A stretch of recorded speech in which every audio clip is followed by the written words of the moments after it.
Dear students, myself Dr. Shivshankar Vyas, Assistant Professor, Government Law PG College, hope कि आप सभी इस Covid काल में सब घर पे सुरक्षित होंगे और कोविड की गाइडलाइन की पालना निरंतर रूप से करते हुए स्वयं अपना और अपने परिवार का ध्यान रखेंगे।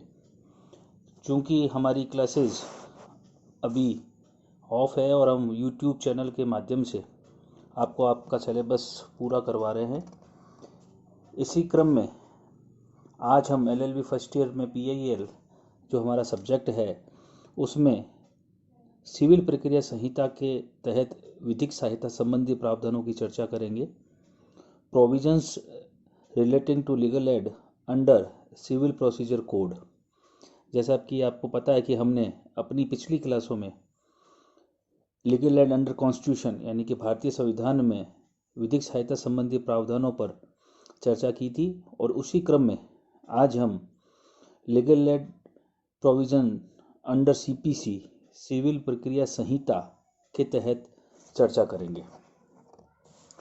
सिविल प्रक्रिया संहिता या सिविल प्रोसीजर कोड या दीवानी प्रक्रिया संहिता का आदेश 2 नियम 10A कहता है कि कोई भी पक्षकार बिना सुने नहीं रह जाए।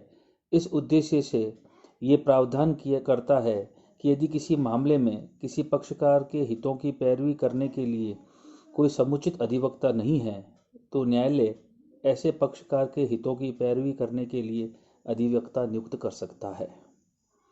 CPC ऑर्डर 2 रूल 10A क्या करता है प्रोविजन कि अगर किसी पक्षकार के मामलों के हितों की पैरवी करने के लिए कोई एडवोकेट नहीं है तो न्यायालय ऐसे पक्षकारों के हितों की पैरवी करने के लिए एक अधिवक्ता नियुक्त कर सकता है, यानी कि उसको एडवोकेट मुहैया करवाया जाएगा।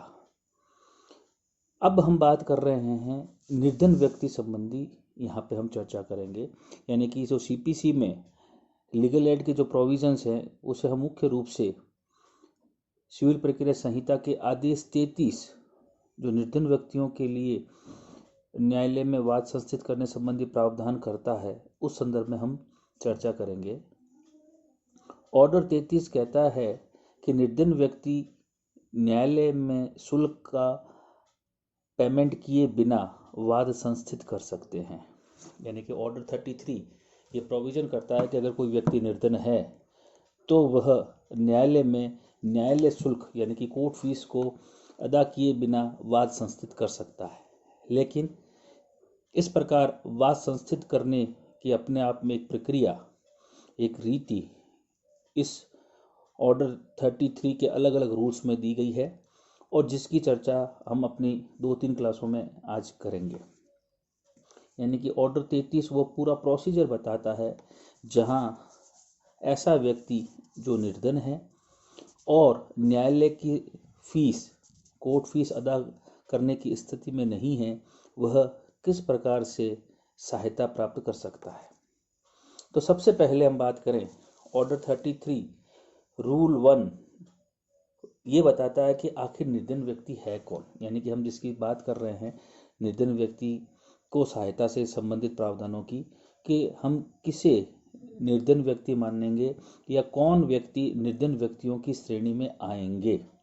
सबसे पहले उसके बारे में ऑर्डर 33 रूल 1 ये हमें बताता है कि निर्धन व्यक्ति वह व्यक्ति है जिसके पास वाद पत्र के लिए कोर्ट फीस का संदाय करने के लिए पर्याप्त साधन नहीं है। निर्धन कौन है? सबसे पहले तो ये कहता है कि जो वाद पत्र दाखिल करने के लिए जो कोर्ट फीस अदा करनी पड़ती है उस कोर्ट फीस को अदा करने के लिए उसके पास में पर्याप्त साधन नहीं है। और दूसरा, जिसके पास डिक्री के निष्पादन में कुर्क की जा सकने वाली संपत्ति तथा वादग्रस्त विषय वस्तु के अतिरिक्त 1000 रुपये से अधिक की संपत्ति न हो। क्योंकि ये आपकी LLB फर्स्ट ईयर की क्लास है और आप अभी इस क्लास में लॉ से धीरे धीरे परिचित हो रहे हैं तो आपको इन शब्दों से थोड़ी सी समझ कम हो सकती है। तो ये कहता है कि जब कोई मामला सिविल कोर्ट में जाता है और उसका जो निर्णय किया जाता है, तो उसके निर्णय के अनुपालन में डिक्री बनाई जाती है। तो कहता है कि उस डिक्री के निष्पादन में कुर्क की जा सकने वाली संपत्ति या विवादग्रस्त संपत्ति के अतिरिक्त उसके पास 1,000 रुपये की संपत्ति नहीं है, ऐसा व्यक्ति निर्धन व्यक्ति की श्रेणी में आएगा। जब आप आगे चल के पढ़ेंगे थर्ड ईयर में, तो डिक्री के निष्पादन में कुर्की से मुक्त संपत्ति कौन कौन सी होगी उसके बारे में आप चर्चा करेंगे। फिर बात करता है दूसरा नियम 1A इसी ऑर्डर का, कि निर्धन व्यक्तियों के साधनों की जांच। यानी कि जो पहली बात यहाँ पर की गई है कि इस नियम के तहत न्यायालय का मुख्य लिपिकीय वर्गीय अधिकारी इस बात की जांच करेगा कि क्या वह इस कसौटी पर खरा उतरता है या नहीं। न्यायालय ऐसी रिपोर्ट को मान सकेगा या स्वयं जांच कर सकेगा। अर्थात रूल 1 के तहत जो व्यक्ति अपने आप को निर्धन बता रहा है, न्यायालय का मुख्य अनुसचिवीय अधिकारी या लिपिकीय अधिकारी इस बात की जांच करेगा कि क्या वह रूल 1 की कसौटी पर खरा उतरता है या नहीं। इस मुख्य लिपिकीय वर्ग अधिकारी के द्वारा जो रिपोर्ट पेश की जाएगी, न्यायालय उसे मान भी सकेगा और चाहे तो उसकी स्वयं जांच भी कर सकेगा। फिर ऑर्डर इसी आवेदन की विषय वस्तु के आवेदक को अपनी चल व अचल संपत्ति का ब्यौरा में मूल्य के अंकित करना होगा एवं उस पर हस्ताक्षर भी करना होगा और उसका सत्यापन भी करना होगा। तो आवेदन की विषय वस्तु ऑर्डर 33 रूल 2 क्या कहता है कि आवेदक को अपनी चल व अचल संपत्ति का ब्यौरा देना होगा, उसका मूल्य अंकित करना होगा, उस मूल्य को जो अंकित कर रहा है उसका उस पर हस्ताक्षर भी करना होगा और उसका सत्यापन भी करना होगा कि मेरे पास में साहब यही मूवेबल और इमूवेबल प्रॉपर्टी है। तो ये आवेदन की विषय वस्तु होगी। फिर आवेदन का पेश किया जाना ऑर्डर 33 रूल 3 यानी कि आदेश 33 नियम 3। अब ये कहता है कि आवेदन कौन कर सकेगा। रूल 3 क्या कहता है कि आवेदन स्वयं या तो निर्धन व्यक्ति के द्वारा किया जाएगा, जो ये चाहता है कि मैं निर्धन हूँ वो स्वयं। लेकिन यदि ऐसे व्यक्ति को हाजिरी से छूट दी गई है तो उसकी जगह उसके ऑथराइज्ड एजेंट यानी कि प्राधिकृत अभिकर्ता के द्वारा आवेदन पेश किया जा सकेगा। तो आवेदन कौन कर सकेगा। रूल 3 कहता है कि निर्धन व्यक्ति खुद कर सकता है या उसकी ओर से प्राधिकृत अभिकर्ता के द्वारा किया जा सकेगा। ऐसा प्राधिकृत अधिवक्ता जो होगा वो सारवान प्रश्नों का उत्तर दे सकेगा और उसकी परीक्षा की जा सकेगी। तो रूल 3 कहता है कि आवेदन कौन कर सकेगा।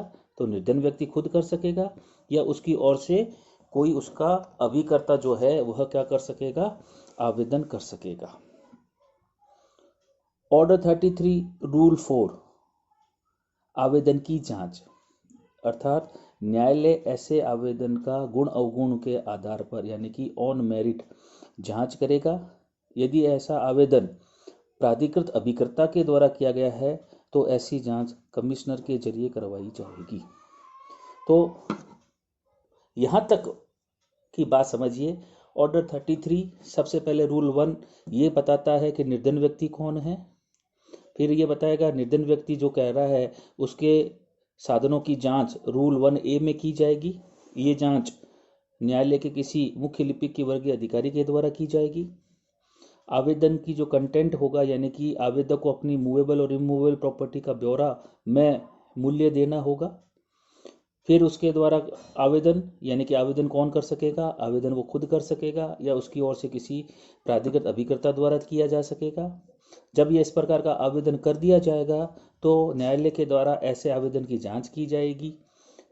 अगर आवेदन उसके अभिकर्ता के द्वारा किया गया है तब ऐसी जांच कमिश्नर के जरिए करवाई जाएगी। यहाँ तक हम आज देख रहे हैं। इससे आगे हम अपनी अगली क्लास में इस बात को देखेंगे।